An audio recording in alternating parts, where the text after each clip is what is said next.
Nouvelle-Zélande, vous avez passé la semaine devant la télé. Mais oui. L'entrée discrète. Depuis une semaine, on baigne dans la commémoration du débarquement. Émission spéciale, duplex, JT, expert militaire et Marie Drucker, on sait tout. Le nom de la maîtresse d'Eisenhower, la marque préférée des cigares de Churchill, le menu du dîner de De Gaulle, les couleurs des pyjamas d'Hitler, rien ne nous a été épargné. Depuis 8 jours, j'ai eu l'impression de réviser le bac histoire.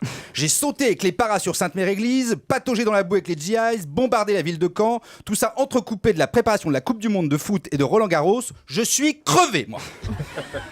Donc, le 6 juin 1944, les Alliés débarquaient en Normandie pour que, 70 ans plus tard, l'extrême droite fasse des scores historiques dans toute l'Europe. Oui, je sais, ça n'a rien à voir du tout.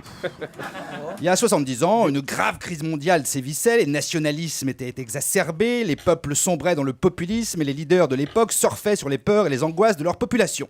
Hitler avait été élu démocratiquement et les Balkans s'embrasaient, ça n'a rien à voir du tout, je vous dis. Rien à voir. En plus, si jamais le péril fasciste s'abattait à nouveau sur l'Europe, je suis pas certain que les Américains viendraient une nouvelle fois à notre rescousse, comme on les a pas trop aidés en Irak. Mais heureusement, on en est encore loin, enfin, je crois. Si je sais tout ça, c'est que moi, cette semaine, j'ai passé tout mon temps devant la télé. Ouais, mon gosse était malade, alors j'ai joué à la mère au foyer, j'ai fumé des vogues en buvant du guignolet et en zappant. Il y a des trucs super en ce moment à la télé. J'ai vu la version française de la série House of Cards, où on suit les intrigues d'un homme politique prêt à tout pour prendre le pouvoir.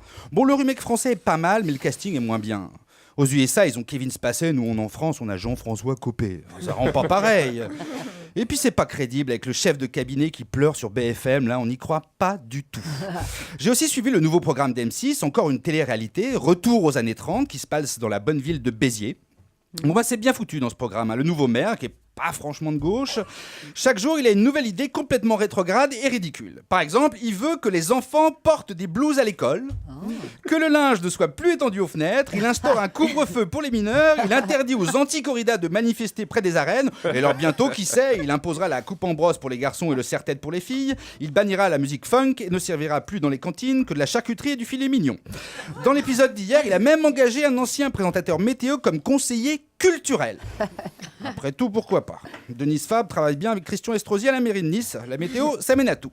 Alors, je sais pas combien de temps ils ont prévu d'épisodes chez M6, mais je suis pas certain que ce programme tienne très longtemps à l'antenne. Les gens, ils vont en avoir marre, non ?